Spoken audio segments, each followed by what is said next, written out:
ஆங்கிலத்திலே ஆற்றிய உரையின் தமிழாக்கத்தை இப்போது தங்கள் முன்னாலே நான் படிக்கின்றேன்.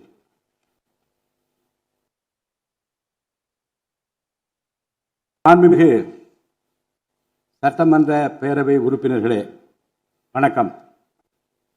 மக்களே நாட்டின் உண்மையான எஜமானர்கள் என்றார் பேரறிஞர் அண்ணா.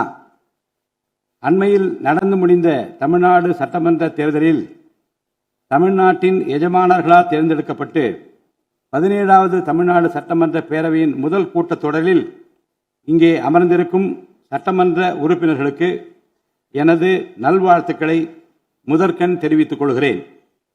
ஜனநாயகத்தின் இதயமாகவும் மூளையாகவும் திகழ்கின்ற வரலாற்று சிறப்புமிக்க இந்த மாமன்றத்தின் உறுப்பினர்களாகிய தாங்கள் அனைவருக்கும் மக்களுக்கு தேவையானவற்றை விவாதித்து அதற்கு ஏற்ப சட்டங்களை இயற்றி மக்கள் நலனை காப்பீர்கள் என்று நான் உறுதியாக நம்புகிறேன். சமத்துவம், சுதந்திரம் மற்றும் சகோதரத்துவம் ஆகிய மூன்றும் ஒன்றிணைந்ததே உண்மையான ஜனநாயகம் என்றார் அண்ணல் டாக்டர் அம்பேத்கர் அவர்கள். அத்தகைய ஜனநாயகம் வளர வேண்டும் என்றால் பகுத்தறிவு பகலவன் தந்தை பெரியார், பெருந்தலைவர் காமராஜர், சட்டமேதை அண்ணல் அம்பேத்கர், வீரமங்கை ராணி வேலு நாச்சியார், மக்கள் சேவகர் அஞ்சலை அம்மாள் ஆகியோரை கொள்கை தலைவர்களாக கொண்டுள்ள சாதி, மதம், மொழி, இனம், பணம் ஆகியவற்றுக்கு அப்பாற்பட்டு செயல்படும் தமிழக வெற்றி கழகத்தின் தலைவர் மாண்புமிகு தமிழ்நாடு முதலமைச்சர் திரு ச. ஜோசப் விஜய் அவர்களால் தான் முடியும் என்று முடிவெடுத்து தமிழக வெற்றி கழகத்தின் தலைமையிலான அரசினை ஆட்சி அதிகாரத்தில் தமிழ்நாட்டு மக்கள் அமர்த்தியுள்ளார்கள். மாற்றம் ஒன்றே மாறாதது என்பதற்கேற்ப தமிழ்நாட்டின் அரசியல் வரலாற்றில் இதுவரை நிகழ்ந்திராத ஒரு மாற்றம் அண்மையில் நடந்து முடிந்த தமிழ்நாடு சட்டமன்ற தேர்தலில் ஏற்பட்டிருக்கிறது. கட்சி தொடங்கிய 2 ஆண்டுகளில் மக்களின் பேராதரவுடன் தன்னந்தனியாக பல தடைக்கற்களை உடைத்தெறிந்து பணநாயகத்தை ஒழித்து ஜனநாயகத்தை நிலைநாட்டி ஆட்சியை பிடித்திருக்கிறார் சரித்திர நாயகர் மாண்புமிகு தமிழ்நாடு முதலமைச்சர் அவர்கள். மறுமலர்ச்சி என்பது மாண்புகளை மாய்த்திடும் நஞ்சு அல்ல, மாண்புகளை மாய்க்கும் நச்சு பூச்சிகளை அழித்திடும் முறை என்றார் பேரறிஞர் அண்ணா. பேரறிஞர் அண்ணா அவர்களின் பொன்மொழிக்கேற்ப தமிழ்நாட்டின் அரசியலில் ஒரு புதிய மறுமலர்ச்சியை, மகத்தான மாபெரும் விசில் புரட்சியை குறுகிய காலத்தில் ஏற்படுத்தி இமாலய சாதனை புரிந்திருக்கிறார் மாண்புமிகு முதலமைச்சர் அவர்கள். இந்திய நாடு சுதந்திரமடைந்த பிறகு தமிழ்நாட்டின் அரசியலில் 1967ஆம் ஆண்டு பேரறிஞர் அண்ணா அவர்களும் 1977ஆம் ஆண்டு புரட்சித் தலைவர் எம்ஜிஆர் அவர்களும் மாபெரும் புரட்சியை ஏற்படுத்தினார்கள். அந்த வரிசையில் 2026ஆம் ஆண்டு மாபெரும் சரித்திர புரட்சியை தன்னந்தனியாக ஏற்படுத்தி இருக்கிறார் மாண்புமிகு தமிழ்நாடு முதலமைச்சர் அவர்கள். மாநில உரிமை, பெண்கள் நலன் மற்றும் பாதுகாப்பு, சமூக நீதி, சம வாய்ப்பு, மாற்றுத்திறனாளிகள், விவசாயிகள், மீனவர்கள், நெசவாளர்கள், தொழிலாளர்கள், திருநர் மற்றும் சிறுபான்மையினர் ஆகியோரின் நலன், கல்வி, மருத்துவம் மற்றும் சுகாதாரம், உரிய பிரதிநிதித்துவம் என அனைவரையும் உள்ளடக்கிய ஆட்சி என்ற கொள்கையை அடிப்படையாக கொண்டு சட்டங்களை இயற்றும் அரசாக, திட்டங்களை தீட்டும் அரசாக, 7.5 கோடி தமிழ்நாட்டு மக்களுக்கான அரசாக இந்த அரசு விளங்கும். தமிழக வெற்றி கழகத்தின் கொள்கை தலைவர்களாக திகழும் பகுத்தறிவு பகலவன் தந்தை பெரியார், பெருந்தலைவர் காமராஜர், சட்டமேதை அண்ணல் அம்பேத்கர், ராணி வேலு நாச்சியார், மக்கள் சேவகர் அஞ்சலை அம்மாள் ஆகியோர் இன்று நம்முடன் இல்லை என்றாலும் அவர்கள் வகுத்து தந்த கொள்கைகளை கட்டிக்காத்து பேரறிஞர் அண்ணா மற்றும் புரட்சித் தலைவர் எம்ஜிஆர் அவர்களது வழியில் ஜனநாயகத்தின் மேன்மையை மேம்படுத்த தேவையான அனைத்து நடவடிக்கைகளையும் இந்த அரசு நடைமுறைப்படுத்தும். கூட்டணி ஆட்சி தத்துவத்தின் இலக்கணமாக திகழும் இந்த அரசு கடந்த 74 ஆண்டு காலமாக தமிழ்நாட்டின் அரசியல் வரலாற்றில் கண்டிராத ஆட்சியிலும் பங்கு, அதிகாரத்திலும் பங்கு என்பதை செய்து காட்டியுள்ளது. தமிழக வெற்றி கழக அரசு பொறுப்பேற்ற பின்னர் மாண்புமிகு முதலமைச்சர் திரு ச. ஜோசப் விஜய் அவர்கள் புதுதில்லியில் மாண்புமிகு இந்திய பிரதமர் திரு நரேந்திர மோடிஜி அவர்களை நேரில் சந்தித்து தமிழ்நாட்டின் நீண்டகால கோரிக்கைகளான வான்வழி அமைப்பு மையத்தை CABS கேப்ஸ் ஓசூரின் அருகில் நிறுவவும், மேகதாது அணை கட்ட கர்நாடக அரசு முயல்வதை தடுக்கவும், தமிழ்நாட்டு மீனவர்கள் இலங்கை அரசால் கைது செய்யப்படுவதை தடுத்து மீனவர்களையும் அவர்களது படகுகளையும் உடனே விடுவிப்பதற்கான நடவடிக்கைகள் அடங்கிய கோரிக்கை மனுவை அளித்து தமிழ்நாட்டுக்கு தேவையான நிதி உதவி உள்ளிட்ட அனைத்து உதவிகளையும் வழங்குமாறு கேட்டுக்கொண்டார். மேலும் ஒன்றிய அரசிடம் மாண்புமிகு முதலமைச்சர் அவர்கள் தமிழ்நாட்டிற்கு தேவையான நெடுஞ்சாலை மற்றும் உட்கட்டமைப்பு மேம்பாட்டிற்கான நிதி ஒதுக்கீடு, தேசிய முக்கியத்துவம் வாய்ந்த கல்வி நிறுவனங்களை தமிழ்நாட்டில் நிறுவுதல் மற்றும் ஓசூர், கோயம்புத்தூர் மற்றும் மதுரை நகரங்களுக்கு தேவையான மெட்ரோ ரயில் திட்டங்களுக்கு நிர்வாக ஒப்புதல் வழங்குதல் குறித்து கோரினார். நிதி ஆயோக்கின் 11வது ஆட்சி மன்ற குழு கூட்டத்தில் கலந்து கொண்ட மாண்புமிகு முதலமைச்சர் அவர்கள் இக்கோரிக்கைகளை நிறைவேற்ற மீண்டும் ஒருமுறை ஒன்றிய அரசிடம் வலியுறுத்தினார். இந்த கோரிக்கைகளை கனிவுடன் பரிசீலித்து ஒன்றிய அரசு தமிழ்நாட்டிற்கு தேவையான உதவிகளை செய்யும் என்று எதிர்பார்க்கப்படுகிறது. ஒன்றிய அரசுக்கு தமிழ்நாட்டு மக்கள் செலுத்தும் வரியிலிருந்து தமிழ்நாட்டிற்கு சேர வேண்டிய உரிய நிதி பகிர்வினை கோருவதற்கு தமிழ்நாடு சட்டமன்றத்தில் தீர்மானம் இயற்றப்படும். அவ்வாறு தீர்மானம் நிறைவேற்றுவதோடு நின்று விடாமல் உச்சநீதிமன்றம் வரை சென்று நிதி பகிர்வினை சட்ட ரீதியாக பெறுவதற்காக சட்ட வல்லுநர்கள் அடங்கிய சிறப்பு குழு அமைக்கப்படும். தமிழ்நாட்டிற்கு வரவேண்டிய ஒவ்வொரு ரூபாய் வருவாயும் முறையாக ஆவணப்படுத்தப்பட்டு தமிழ்நாட்டிற்கான நிதி பகிர்வில் ஒன்றிய அரசின் பாரபட்சமான அணுகுமுறை அறிக்கையாக வெளியிடப்படும். மேலும் தமிழ்நாட்டிற்குரிய நியாயமான நிதி பகிர்வை ஒன்றிய அரசிடமிருந்து பெறுவது உறுதி செய்யப்படும். தமிழ்நாட்டின் நலனை பாதுகாப்பதற்கும் மாநில உரிமைகளுக்காக போராடுவதற்கும் மாநிலங்களுக்கு தேவையான நலத்திட்டங்களை நிறைவேற்றுவதற்கும் புதிய கட்டமைப்புகளை உருவாக்குவதற்கும் ஒன்றிய அரசை தொடர்ந்து வலியுறுத்தி பெரும் முனைப்புடன் இந்த அரசு செயல்படும். கடந்த சில ஆண்டுகளில் தமிழ்நாட்டின் நிதி நிலைமை மிக மோசமான சீர்கேட்டை சந்தித்துள்ளது. மாண்புமிகு முதலமைச்சர் அவர்கள் பதவியேற்ற பிறகு ஆற்றிய தனது முதல் உரையில் உறுதியளித்தபடி கடந்த கால அரசின் தவறான நிதி நிர்வாகத்தின் மறைக்கப்பட்ட உண்மை நிலையை வெளிக்கொணரும் வகையில் தமிழ்நாட்டின் நிதி நிலை குறித்த வெள்ளை அறிக்கையை இந்த அரசு வெளியிட்டுள்ளது. கடந்த 5 ஆண்டுகளில் மட்டும் கடனின் அளவு ஏறத்தாழ 2 மடங்காக உயர்ந்தது. 10 லட்சம் கோடி ரூபாய் என்ற அளவை எட்டியுள்ளது. இது தற்போது மாநில மொத்த உள்நாட்டு உற்பத்தி மதிப்பில் GSDP 28.3% உள்ளது. இதன் காரணமாக தமிழ்நாட்டில் வாழும் ஒவ்வொரு தனி நபர் மீதும் 1 லட்சம் ரூபாய்க்கும் அதிகமான கடன் சுமை உள்ளது. 2024-25 நிதியாண்டில் 48,840 கோடி ரூபாயாக இருந்த மாநிலத்தின் வருவாய் பற்றாக்குறை 2025-26 நிதியாண்டில் 78,324 கோடி ரூபாயாக ஒரே ஆண்டில் உயர்ந்து மாநில மொத்த உள்நாட்டு உற்பத்தி மதிப்பில் GSDP 2.2% உள்ளது. மொத்த வருவாய் வரவுகளில் கிட்டத்தட்ட 23% வட்டி செலுத்துவதற்கே செலவிடப்படுகிறது. வருவாய் இழப்புகள் மற்றும் வரி வசூல் துறைகளில் நிலவும் திட்டமிட்ட ஊழல் காரணமாக 2021-22 நிதியாண்டில் மாநில மொத்த உள்நாட்டு உற்பத்தி மதிப்பில் 5.93% இருந்த வரி வருவாய் 2025-26 நிதியாண்டில் 5.45% குறைந்துள்ளது. அரசுக்கு நியாயமாக செல்ல வேண்டிய திசை மாறி சென்ற வருவாயை முறையாக அரசின் கருவூலத்திற்கு கொண்டு வர இந்த அரசு ஏற்கனவே ஒருங்கிணைந்த நடவடிக்கைகளை தொடங்கியுள்ளது. இதுவரை தடமாறி சென்ற வருவாயை அரசின் கணக்கிற்கு கொண்டு வரும் பொருட்டு மதுபான உற்பத்தியாளருக்கான கூடுதல் சிறப்பு கட்டணத்தை பிரிவிலேஜ் ஃபீ இந்த அரசு அண்மையில் விதித்துள்ளது. இதன் மூலம் அரசின் கருவூல கணக்கில் வரவு வராத வருவாய்கள் அனைத்தும் முழுமையாக முறைப்படுத்தப்படும். அரசின் அதிகாரப்பூர்வ கருவூல வருவாயாக நேரடியாக மாற்ற நடவடிக்கைகள் எடுக்கப்பட்டும் அரசிற்கு ஓர் ஆண்டிற்கு 1000 கோடி ரூபாய் வரை வரவு எதிர்பார்க்கப்படுகிறது. வருவாய் வரவுகளில் ஏற்படும் அனைத்து இழப்புகளையும் அதேபோல் அரசு பணிகள் மற்றும் இதர அரசு செலவினங்களில் ஏற்படும் இழப்புகளையும் தடுத்து நிதி நிறையை மீண்டும் சீரான பாதைக்கு கொண்டு வர இந்த அரசு அனைத்து நடவடிக்கைகளையும் மேற்கொண்டு வருகிறது. இதன் மூலம் தமிழ்நாட்டு மக்களுக்கு அளித்த வாக்குறுதிகளை இந்த அரசு முழுமையாக நிறைவேற்றும். மிகவும் சவாலான நிதி நெருக்கடியினை தமிழ்நாடு அரசு சந்தித்து வரும் வேளையிலும் மக்களுக்கு அளித்த வாக்குறுதிகளை நிறைவேற்றும் முனைப்புடன் இந்த அரசு ஆட்சி பொறுப்பேற்றவுடன் மாண்புமிகு முதலமைச்சர் அவர்கள் முதல் 3 உத்தரவுகளாக நுகர்வோரின் மின் கட்டணத்தினை குறைத்திடும் விதமாக அரசிற்கு ஏற்படக்கூடிய 1730 கோடி ரூபாய் செலவில் 2 மாதங்களுக்கு 500 யூனிட் வரை பயன்படுத்தும் வீடுகளுக்கு 200 யூனிட் இலவச மின்சாரம் வழங்கவும், மாநிலத்தின் அனைத்து மாவட்டங்களிலும் போதைப் பொருள் தடுப்பு சிறப்பு படையினை உருவாக்கவும் மற்றும் பெண்கள் மற்றும் குழந்தைகளின் பாதுகாப்பிற்காக சிங்கப்பெண் சிறப்பு அதிரடி படையினை ஏற்படுத்தவும் ஆணையிட்டுள்ளார். பொது அமைதியை பேணி காப்பது, சட்டத்தின் ஆட்சியை நிலைநிறுத்துவது மற்றும் பெண்களுக்கு எதிரான குற்றங்களை இரும்பு கரம் கொண்டு ஒடுக்கி மகளிர் மற்றும் குழந்தைகளை பாதுகாப்பான சூழ்நிலை உருவாக்குவது இந்த அரசின் முதன்மையான லட்சியமாகும். பெண்களுக்கு எதிரான பாலியல் வன்கொடுமை மற்றும் சமூக விரோத செயல்களில் ஈடுபடுவோர் மீது இந்த அரசு மிக கடுமையான, கண்டிப்பான, விரைவான நடவடிக்கைகளை எடுத்து உரிய சட்ட பிரிவுகளின் கீழ் அதிகபட்ச தண்டனை பெற்றுத்தரும்.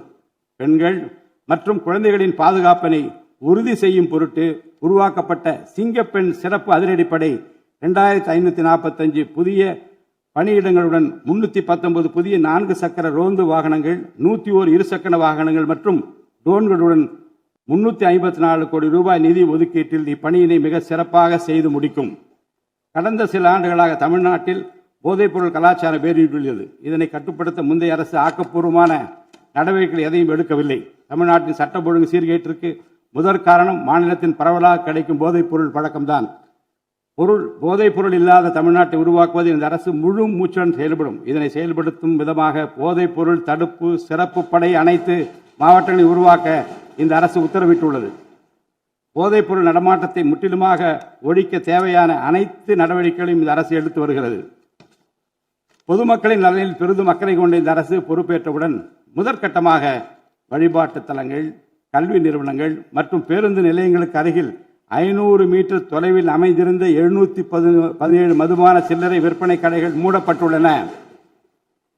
கள்ளச்சாராய நடமாட்டம் மற்றும் சட்டவிரோத மது விற்பனையை முற்றிலும் ஒழிப்பதற்கும் இத்துறையில் முழுமையான கண்காணிப்பை ஏற்படுத்துவதற்கும் தேவையான கடுமையான விதிமுறைகள் உருவாக்கப்பட்டு நடைமுறைப்படுத்தப்படும். இதன் மூலமாக ஆயத்தீர்வை வசூல் மற்றும் மதுபான விநியோகத்தில் உள்ள முறைகேடுகள் தடுக்கப்பட்டு மாநிலத்தின் சமூக பொருளாதார சூழல் நல்வழிப்படுத்தப்படும். தமிழ்நாட்டில் கனிம வளத்துறையில் மலிந்து கிடக்கும் ஊழல் முறைகேடுகள் காரணமாக கனிம வளங்கள் மூலம் கிடைக்கும் வருவாயில் பெரும் அளவில் இழப்பு ஏற்பட்டுள்ளது. மாநிலத்தில் உள்ள கனிம வளங்களை திறம்படவும் சுற்றுச்சூழலுக்கு உகந்த வகையில் நீடித்த காலத்திற்கு பயன்படுத்துவதையும் இந்த அரசு உறுதி செய்யும். அரசின் கருவூலத்திற்கு வரவேண்டிய வருவாய் வேறு வழிகளில் திசை மாறி செல்வதை தடுத்து அது முறையாக வந்து சேருவதை உறுதி செய்வதற்காக முறையான ஒழுங்குமுறை மற்றும் அமலாக்கத்தின் மூலம் திட்டமிட்ட சட்டவிரோத கனிம தொழிலும் வரி ஏய்ப்பும் இரும்பு கரம் கொண்டு ஒடுக்கப்படுகின்றன. இந்த முயற்சிகளின் வாயிலாக கனிமங்கள் மூலமாக கிடைக்கும் வருவாயை இரட்டிப்பாக்க அரசு தீவிரமாக முயன்று வருகிறது. இந்த அரசு பொறுப்பேற்றவுடன் தமிழ்நாட்டில் உள்ள ஏரிகள் மற்றும் குளங்களில் படிந்துள்ள வண்டல் மண்ணை விவசாய பெருமக்கள், மட்பாண்ட தொழிலாளர்கள் மற்றும் தனிநபர்களின் வீட்டு உபயோகங்களுக்கு விலையில்லாமல் வழங்குவதற்கு அனுமதி அளிக்கப்பட்டுள்ளது. இதன் மூலம் நீர்நிலைகளின் கொள்ளளவு அதிகரிப்பதற்கு வழிவகை ஏற்படுவதுடன் மழைநீர் மற்றும் நிலத்தடி நீர் சேமிப்பிற்கும் உதவிகரமாக இருக்கும். இத்திட்டமானது மண் வளத்தை மேம்படுத்தி அதன் மூலம் வேளாண் உற்பத்தி திறனையும் அதிகரிக்கும். இத்திட்டத்தின் கீழ் தற்போது வரை 18,274 ஏரிகள் மற்றும் குளங்கள் அறிவிக்கை செய்யப்பட்டுள்ளன. வேளாண் பெருமக்களுக்கு உதவும் வகையில் கூட்டுறவு சங்கங்களின் மூலம் 75,000 ரூபாய் வரை பயிர்க்கடன் பெற்ற விவசாயிகளுக்கு 100% முழுமையாக பயிர்க்கடன் தள்ளுபடி செய்தும், மற்ற விவசாயிகளுக்கு 35,000 ரூபாய் பயிர்க்கடன் தள்ளுபடி செய்தும் மாண்புமிகு தமிழ்நாடு முதலமைச்சர் உத்தரவிட்டுள்ளார். இதன் மூலம் 14.43 லட்சம் விவசாயிகள் பயனடைவர். இதனால் சுமார் 6,000 கோடி ரூபாய் அரசிற்கு கூடுதல் செலவினம் ஏற்படும். வேளாண் துறையை மறுமலர்ச்சி அடைய செய்வதும் வேளாண் பெருமக்களின் வாழ்வாதாரத்தை மேம்படுத்துவதுமே இந்த அரசின் முதன்மையாக கொள்கையாகும். விவசாயிகளுக்கு வழங்கப்படும் உடனடி நிதி உதவிகள் மற்றும் கடன் தள்ளுபடிகள் மட்டுமின்றி முறையான நீர்ப்பாசன மேலாண்மை, நவீன விவசாய தொழில்நுட்பங்கள், குளிர்பதன கிடங்கு வசதிகளை மேம்படுத்துதல் மற்றும் விளைபொருட்களுக்கு உரிய லாபகரமான விலை கிடைப்பதை உறுதி செய்தல் போன்றவற்றின் மூலம் விவசாயிகளின் நலன்களை காக்கும் முதன்மை சக்தியாக இந்த அரசு செயல்படும். நிர்வாக அமைப்பில் மலிந்து கிடக்கும் ஊழலை வேரோடு அறுத்து நேர்மையான, வெளிப்படையான, தூய்மையான நிர்வாகத்தை மக்களுக்கு வழங்குவதில் இந்த அரசு உறுதியாக உள்ளது. இதற்கேற்ப அனைத்து துறை சார்ந்த கொள்முதல்கள் மற்றும் ஒப்பந்த புள்ளிகள் எவ்வித ஒளிவு மறைவுமின்றி கடுமையான கண்காணிப்பு வழிமுறைகளுக்கு உட்படுத்தப்படும். கடந்த காலங்களில் நிலவிய முறையற்ற நிதி பரிமாற்றங்களும் இடைத்தரகர்களின் தலையீடுகளும் முற்றிலுமாக ஒழிக்கப்படும். ஒவ்வொரு சமூகத்திற்கும் உரிய அளவிலான பிரதிநிதித்துவம் கிடைப்பதே உண்மையான சமூக நீதி என்பது இந்த அரசின் அடிப்படை கொள்கை. இந்த கொள்கை மற்றும் வாக்குறுதியை நிறைவேற்ற சாதிவாரி கணக்கெடுப்பினை மக்கள் தொகை கணக்கெடுப்புடன் இணைந்து விரைவாக முடிக்க நாம் ஒன்றிய அரசினை வலியுறுத்துவோம். ஒன்றிய அரசின் சாதிவாரி கணக்கெடுப்பு முடிந்த பின்னர் தமிழ்நாடு அரசு சமூக நீதி கணக்காய்வினை நடத்தும். 1968 ஆண்டில் பேரறிஞர் அண்ணா அவர்கள் முதலமைச்சராக இருந்தபோது மும்மொழி கொள்கை நீக்கப்பட வேண்டும், தமிழ் மற்றும் ஆங்கிலம் ஆகிய இருமொழிகள் மட்டுமே பயிற்றுவிக்கப்பட வேண்டும் என்ற தீர்மானம் தமிழ்நாடு சட்டமன்ற பேரவையில் நிறைவேற்றப்பட்டது. அன்று முதல் இன்று வரை தமிழ்நாட்டில் இருமொழி கொள்கையே கடைபிடிக்கப்பட்டு வருகிறது. இருமொழி கொள்கை என்பது தமிழ்நாட்டு மக்களால் ஏற்றுக்கொள்ளப்பட்ட ஒன்று என்ற சூழ்நிலையில் அதனையே இந்த அரசு தொடர்ந்து கடைபிடிக்கும். சென்னை உயர்நீதிமன்றம் மற்றும் சென்னை உயர்நீதிமன்ற மதுரை கிளையில் தமிழ் மொழியை வழக்காடு மொழியாக பயன்படுத்தவும் உச்ச நீதிமன்ற கிளையை சென்னையில் அமைக்கவும் ஒன்றிய அரசை இந்த அரசு வலியுறுத்தும்.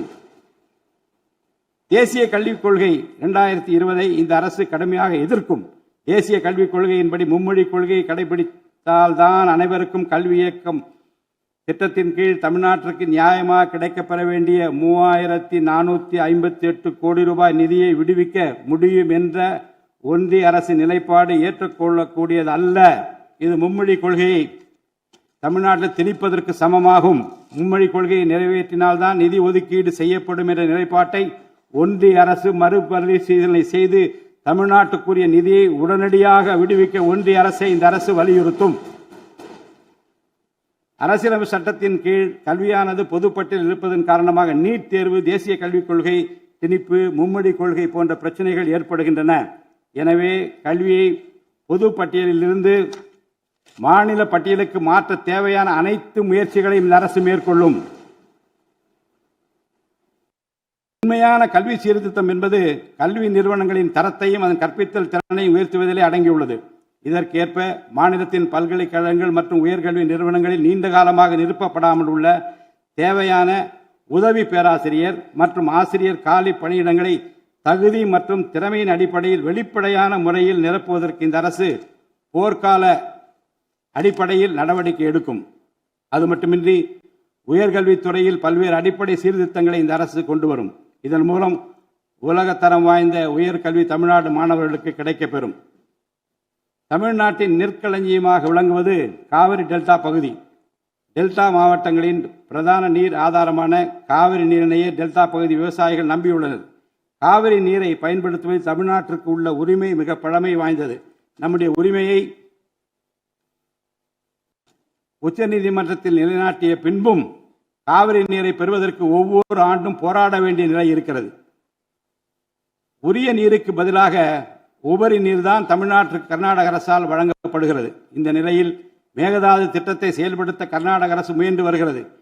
இந்த திட்டம் செயல்படுத்தப்பட்டால் விவசாயிகளின் வாழ்வாதாரம் பாதிக்கப்படுவதுடன் வேளாண் உற்பத்தியும் கடுமையாக பாதிப்படையும். இதனை தடுத்து நிறுத்தவும் தமிழ்நாட்டிற்கு நீரை உரிய காலத்தில் பெற்றுத்தரவும் தேவையான சட்ட நடவடிக்கைகளை இந்த அரசு எடுத்து வருகிறது. தமிழ்நாட்டு மீனவர்கள் தங்களின் வாழ்வாதாரம் மற்றும் பொருளாதார பாதுகாப்பை பாதிக்கும் பல்வேறு சவால்களை தொடர்ந்து எதிர்கொண்டு வருகின்றனர். பருவமழை, புயல் மற்றும் பிற இயற்கை பேரிடர்களால் ஏற்படும் பாதிப்புகளுக்கு அப்பாற்பட்டு பாக் வளைகுடா பகுதியில் தங்களின் பாரம்பரிய மீன்பிடி பகுதிகளில் மீன்பிடி தொழிலில் ஈடுபடும் மீனவர்கள் அடிக்கடி கடுமையான துன்பங்களை அனுபவித்து வருகின்றனர். அவர்கள் இலங்கை கடற்படை அதிகாரிகளால் கைது செய்யப்படுவதும் அவருடைய மீன்பிடி படகுகள் பறிமுதல் செய்யப்பட்டு நீண்ட காலம் பிடித்து வைக்கப்படுவதும் கணிசமான அளவில் அபராதங்கள் விதிக்கப்படுவதும் தொடர்ந்து நடைபெற்று வருகின்றன. இந்த நீண்டகால பிரச்சினைக்கு தீர்வு காண ஒன்றிய அரசு தொடர்ந்து வலியுறுத்தும். அதே நேரத்தில் மீனவர்களின் வாழ்வாதாரத்தையும் பொருளாதார நிலைத்தன்மையையும் வலுப்படுத்தும் பல்வேறு நடவடிக்கைகளையும் மேற்கொள்ளும். காலநிலை மாற்றத்தினை எதிர்கொள்வதிலும் தமிழ்நாட்டின் வனப்பரப்பு மற்றும் பசுமை பரப்பினை உயர்த்துவதிலும் சதுப்பு நில காடுகள், ஈரநிலங்கள், கடலோர பகுதிகள் என அனைத்து வகையான சூழலியல் முக்கியத்துவம் வாய்ந்த நிலப்பரப்புகளை பாதுகாப்பதிலும் இந்த அரசு உறுதியாக செயல்படும். நிலத்தடி நீர்மட்டத்தை உயர்த்தவும் மழை காலங்களில் வரும் நீரை சேமிக்கவும் ஏதுவாக ஏரிகள் மற்றும் குளங்கள் பராமரிப்பு திட்டம் ஒவ்வொரு ஆண்டும் செயல்படுத்தப்படும். மேலும் கடலுக்கு செல்கின்ற நீரை தடுக்கும் வகையிலும் மழை நீரினை சேமிக்கும் வகையிலும் தேவையான இடங்களில் தடுப்பணைகள் கட்ட நடவடிக்கைகள் மேற்கொள்ளப்படும். தென் மாவட்ட மக்களின் உயிர் நாடியாக விளங்குவது முல்லை பெரியாறு அணையாகும். முல்லை பெரியார் அணை நீர்மட்டத்தை 142 அடி வரை உயர்த்திக் கொள்ள உச்சநீதிமன்றம் 2014ஆம் ஆண்டு ஆணையிட்டதோடு அணையை வலுப்படுத்திய பின் அணையின் நீர்மட்டத்தை 152 அடி வரை உயர்த்திக் கொள்ளலாம் என்றும் அறிவுறுத்தியிருக்கிறது.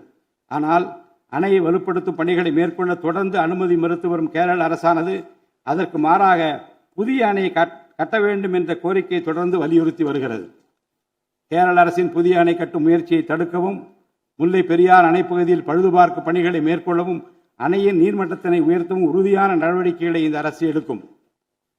நதிநீர் இணைப்பு திட்டத்தை செயல்படுத்தும் விதமாக முதற்கட்டமாக தமிழ்நாட்டில் உள்ள நதிகளை இணைக்கவும், அதனைத் தொடர்ந்து ஒன்றிய அரசிடம் வலியுறுத்தி தென் மாநிலங்களில் உள்ள நதிகளை இணைக்கவும் இந்த அரசு தீவிரமாக முயற்சி மேற்கொள்ளும்.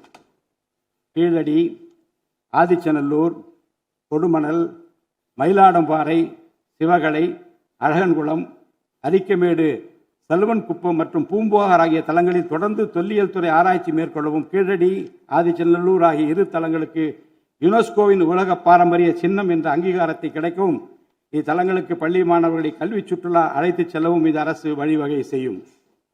மேலும் ஆதிச்சநல்லூர், கொடுமணல், கங்கை கொண்ட சோழபுரம் ஆகிய பண்பாட்டு தலங்களில் மிக மெய்மை மற்றும் மெய்நிகர் தோற்றம், ஆக்மெண்டட் ரியாலிட்டி, வர்ச்சுவல் ரியாலிட்டி ஆகிய தொழில்நுட்பங்களின் மூலம் சுற்றுலா பயணிகளுக்கு தமிழர் நாகரிகம் மீட்டுருவாக்கம் செய்யப்பட்டு அதன் அனுபவம் வழங்கப்படும். இவற்றுடன் இணைந்து மாநிலத்தின் இயற்கை வளங்களையும் சுற்றுச்சூழல் சமநிலையையும் பேணிக்காக்கும் வகையில் ஒரு விரிவான நிலையான சுற்றுலா கொள்கை, சஸ்டைனபிள் டூரிசம் பாலிசி வகுக்கப்படும். சுற்றுச்சூழல் பாதுகாப்போடு உட்கமைப்பை மேம்படுத்தி தமிழ்நாட்டை உலகளாவிய பாரம்பரிய மற்றும் சூழல்சார் சுற்றுலா தலமாக இந்த அரசு மாற்றும். வரும் 2036ஆம் ஆண்டிற்குள் தமிழ்நாட்டை $15 டிரில்லியன் பொருளாதாரம் கொண்ட மாநிலமாக உருவாக்கிட வேண்டும் என்ற முதலமைச்சர் அவர்களின் இலக்குடன் தொழில்கள் வளர வேண்டும், தொழிலாளர்கள் வாழ வேண்டும் என்ற கொள்கையில் இந்த அரசு உறுதியாக உள்ளது. தமிழ்நாட்டில் தொழில் வளர்ச்சியை மேம்படுத்தும் வகையில் தொழில் நிறுவனங்கள் தொடங்குவதற்கான நடைமுறைகள் எளிமைப்படுத்தப்படும். இதன்படி குறு, சிறு மற்றும் நடுத்தர தொழில்கள் தொடங்க தேவையான அனுமதியினை ஒற்றைச்சாளர முறையில் விரைவாக வழங்குவதற்கான நடவடிக்கைகளை இந்த அரசு எடுக்கும். இதன் மூலம் தமிழ்நாடு தொழில் வளர்ச்சி அடைவதோடு லட்சக்கணக்கான வேலை வாய்ப்புகள் உருவாக்கப்படும். மாநிலத்தின் பொருளாதார நிலைத்தன்மையையும் தொழில்துறை வளர்ச்சியையும் ஊக்குவிக்கும் நோக்குடன் முந்தைய தொழில் கொள்கைகளின் தொடர்ச்சியை பேணுவதோடு தற்கால மற்றும் வருங்கால தேவைகளை கருத்தில் கொண்டு ஒரு புதிய தொழில் கொள்கையை இந்த அரசு வகுத்து உள்நாட்டு மற்றும் உலகளாவிய நிறுவனங்கள் தமிழ்நாட்டில் தங்களது முதலீடுகளை மேற்கொள்வதற்கான சிறப்பு ஊக்கத்தொகை திட்டங்களை இந்த அரசு செயல்படுத்தும். அனைத்து துறைகளுக்கும் பொருந்தக்கூடிய வகையில் ஒற்றைச்சாளர முறை, சிங்கிள் விண்டோ சிஸ்டம் முழுமையான டிஜிட்டல் தளமாக மேம்படுத்தி எவ்வித நிர்வாக தாமதமுமின்றி அனைத்து அனுமதிகளையும் விரைந்து வழங்கி தொழில் தொடங்குவதை எளிதாக்கும். ஈஸ் ஆஃப் டூயிங் பிசினஸ் சூழலை இந்த அரசு மேம்படுத்தும். பன்னாட்டு நிறுவனங்களின் முதலீடுகளை ஈர்க்கும் வகையில் தமிழ்நாடு முதலீட்டாளர் ஊக்குவிப்பு ஆணையம் ஒன்று தலைமைச் செயலாளர் தலைமையில் ஏற்படுத்தப்படும். இந்த ஆணையத்தின் மூலம் 200 கோடி ரூபாய்க்கும் அதிகமாக முதலீடு செய்யும் நிறுவனங்கள் அல்லது 5000 பேருக்கு வேலைவாய்ப்பு வழங்கும் நிறுவனங்களுக்கு விரைந்து தொழில் தொடங்க அனுமதி அளிக்க நடவடிக்கை எடுக்கப்படும். வறுமையில்லா தமிழ்நாட்டை உருவாக்குவது இந்த அரசின் முதன்மையான குறிக்கோள். வறுமையை முற்றிலும் ஒழிக்கும் வகையில் தமிழ்நாட்டில் உள்ள ஏழை குடும்பங்கள் கண்டறியப்பட்டு அவர்களுக்கு அரசின் நலத்திட்டங்கள் சென்றடைவதை உறுதி செய்வதுடன் அவர்களின் வாழ்வாதாரத்தை மேம்படுத்தவும் அவர்கள் சுய தொழில் செய்வதற்கான வாய்ப்புகளையும் வசதிகளையும் இந்த அரசு ஏற்படுத்தி தரும். இந்தியாவில் நகரமயமாதல் முன்னோடிய மாநிலமாக தமிழ்நாடு விளங்குகிறது. வரும் 2031ஆம் ஆண்டிற்குள் நகர்ப்புற சிறப்பிற்கான இந்தியாவின் முன்மாதிரி மாநிலமாக தமிழ்நாடு திகழும். தமிழ்நாட்டில் உள்ள ஒவ்வொரு மாநகராட்சி, நகராட்சி மற்றும் பேரூராட்சியும் தங்களது குடிமக்களுக்கு உயர்தர வாழ்க்கையை உறுதி செய்யும் வகையில் தூய்மையான குடிநீர் விநியோகம், நவீன நகர்ப்புற கட்டமைப்பு, பசுமையான மற்றும் தூய்மையான சூழல், டிஜிட்டல் நிர்வாகம் மற்றும் நிலையான பொருளாதார வாய்ப்புகளை அடுத்த 5 ஆண்டுகளில் வழங்கும். அரசு துறைகளில் உள்ள காலி பணியிடங்களை நிரப்ப குறித்த நேரத்தில் எவ்வித ஒளிவு மறைவுமின்றி தேர்வாணையங்கள் மூலம் தேர்வுகள் நடத்தப்பட்டு முறைப்படி காலி பணியிடங்கள் நிரப்பப்படும். இதன் மூலம் ஆயிரக்கணக்கான இளைஞர்களின் அரசு பணி கனவு மெய்ப்படும். செயற்கை நுண்ணறிவிற்கு தனி கவனம் செலுத்த வேண்டியதன் அவசியத்தை கருத்தில் கொண்டு இந்த அரசு தகவல் தொழில்நுட்பவியல் மற்றும் டிஜிட்டல் சேவைகள் துறையின் வரம்பை செயற்கை நுண்ணறிவையும் உள்ளடக்கும் வகையில் விரிவுபடுத்தியுள்ளது. அரசு துறைகளின் செயல்திறனை மேம்படுத்தவும் பொதுமக்களுக்கு சிறந்த மின் ஆளுமை கவர்னன்ஸ் சேவைகளை வழங்கவும் இத்துறை செயற்கை நுண்ணறிவு கருவிகளை பயன்படுத்த துணை புரியும். தமிழ்நாடு அரசு சமூக நீதியை காப்பதில் உறுதியுடன் இருந்து தமிழ்நாட்டின் 69% இடஒதுக்கீட்டை பாதுகாப்பதற்கான அனைத்து முயற்சிகளை மேற்கொண்டு வருகிறது. மேலும் சிறுபான்மையினரின் அரணாக திகழும் அரசு சிறுபான்மையினரின் முன்னேற்றத்திற்கும் அவர்களின் உரிமைகளை நிலைநாட்டவும் என்றும் உறுதுணையாக இருக்கும். இந்த அரசு ஒரு உண்மையான மதசார்பற்ற சமூக நீதி அரசாக திகழும் என்பதில் எனக்கு ஐயமில்லை. ஆதி திராவிடர் மற்றும் பழங்குடியினருக்கான உயர்தர பள்ளிக்கல்வி, உலகின் தலைசிறந்த பல்கலைக்கழகங்கள் உயர்கல்வி, வேலைவாய்ப்பு மற்றும் சுய தொழில் வாய்ப்புகள், வீடு மற்றும் உட்கட்டமைப்பு வசதிகள், திறன் மேம்பாடு, பொருளாதார மற்றும் வாழ்வாதார மேம்பாடு என அனைத்து வகையிலும் ஆதி திராவிட மற்றும் பழங்குடியின மக்களின் சமூக நீதியினை நிலைநாட்டும் அரசாக இந்த அரசு திகழும். மாற்றுத்திறனாளிகளின் நலனை பேணி பாதுகாக்க இந்த அரசு உறுதி பூண்டுள்ளது. மாற்றுத்திறனாளிகளின் உரிமைகள், சமத்துவம் மற்றும் சமூக பாதுகாப்பினை உறுதி செய்யும் முன்னணி மாநிலமாக தமிழ்நாடு அரசு திகழும்.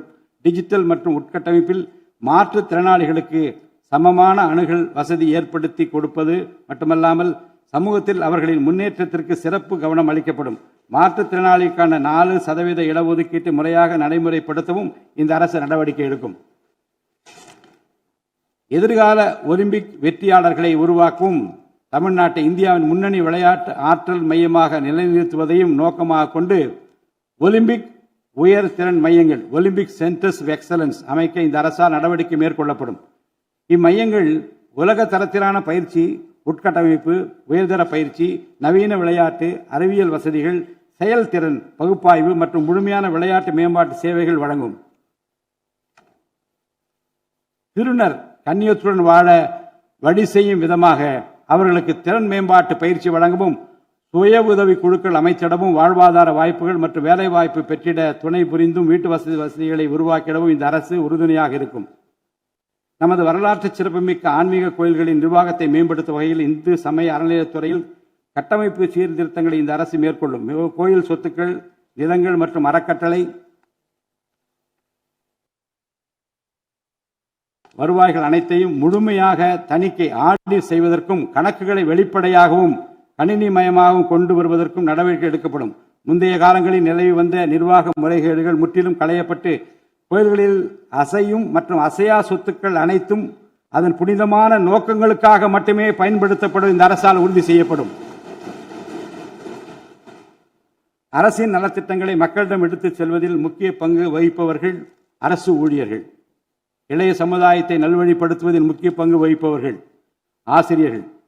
அரசு ஊழியர்கள், ஆசிரியர்கள் மற்றும் ஓய்வூதியதாரர்களின் நலன்களை தொடர்ந்து பாதுகாக்கப்படும். அவர்களுக்கான மருத்துவ காப்பீட்டு திட்டங்கள் மேலும் செம்மைப்படுத்தப்படும். தமிழ்நாட்டின் வளர்ச்சியினை மேலும் ஊக்குவித்துவிடவும், மக்களின் வாழ்வாதாரத்தினை மேம்படுத்திடவும் அனைத்து துறைகளையும் உள்ளடக்கிய வெற்றி தமிழகம் தொலைநோக்கு திட்டங்கள் அடுத்த 5 ஆண்டுகளில் இவ்வரசு செயல்படுத்தும். தமிழ் அடையாளம் மற்றும் பெருமை, கண்ணியமான வாழ்வு மற்றும் சமூக பாதுகாப்பு, மகளிர் நலன், இளைஞர் நலன், விவசாயிகள், விவசாய கூலி தொழிலாளர்கள் மற்றும் மீனவர் நலன், உலகத்தரம் வாய்ந்த கல்வி, வளமான தமிழ்நாடு, சிறந்த மருத்துவம் மற்றும் சுற்றுச்சூழல், உலகத்தரமான கட்டமைப்பு மற்றும் மக்கள் நல அரசு, நேர்மையான மற்றும் வெளிப்படையான நிர்வாகம் என 10 தூண்களை உள்ளடக்கிய வளர்ச்சி பாதையாக இது இருக்கும். எத்தனை தடைகள் வந்தாலும் அனைத்தையும் தகர்த்தெறிந்து ஊழலற்ற நேர்மையான நிர்வாகத்தை தந்து அதன் மூலம் பொருளாதார மறுமலர்ச்சியை ஏற்படுத்திட இந்த அரசு உறுதி பூண்டுள்ளது. அரசின் நலத்திட்டங்கள் அனைத்து பிரிவினரையும் சென்றடைய இந்த அரசு செயலாற்றும். இந்த அரசால் அறிவிக்கப்பட்ட வாக்குறுதிகள் அனைத்தும் மாநிலத்தின் நிதி நிலையை சீரமைத்து வருங்காலங்களில் ஒவ்வொன்றாக நிறைவேற்றப்படும். தமிழ்நாட்டு மக்கள் மிகுந்த எதிர்பார்ப்புக்கிடையில் படைபலம், பணபலம், அதிகார பலத்தை மீறி மாண்புமிகு முதலமைச்சர் திரு ஜோசப் விஜய் அவர்களின் தலைமையிலான இந்த அரசை தேர்ந்தெடுத்திருக்கிறார்கள். இம்மக்களின் எதிர்பார்ப்புகளை நிறைவேற்ற வேண்டியது இந்த அரசின் கடமை. இந்த கடமையை நிறைவேற்ற சட்டமன்ற உறுப்பினராகிய நீங்கள் எல்லாம் இந்த அரசுக்கு ஒத்துழைப்பு அளிப்பீர்கள் என்று நம்புகிறேன். இந்த மாமன்றத்தில் நடைபெறும் விவாதங்களில் கலந்து கொண்டு அரசுக்கு ஆக்கப்பூர்வமான ஆலோசனைகளை வழங்குவீர்கள் என்பது எனக்கு ஐயமில்லை. பிறப்புக்கும் எல்லா உயிர்க்கும் என்ற வள்ளுவரின் வாக்கிற்கு ஏற்றார் போல அனைவருக்குமான அரசாக, மக்களுக்கான அரசாக, வெறுப்பு வெறுப்பின்றி நேர்மையாக, வெளிப்படையாக, ஒளிவு மறைவின்றி இந்த அரசு செயல்படும். தமிழ்நாட்டை இந்தியாவிலேயே தலை சிறந்த மாநிலமாக உருவாக்கி காட்டுவோம். மற்ற மாநிலங்களுக்கு முன்மாதிரியாக தமிழ்நாடு விளங்க பாடுபடுவோம். அரசின் இந்த முயற்சிக்கு சட்டமன்ற உறுப்பினர்கள் அனைவரும் முழு ஒத்துழைப்பு நல்க வேண்டும் என்று கேட்டு எனது உரையை நிறைவு செய்கிறேன். நன்றி, வணக்கம்.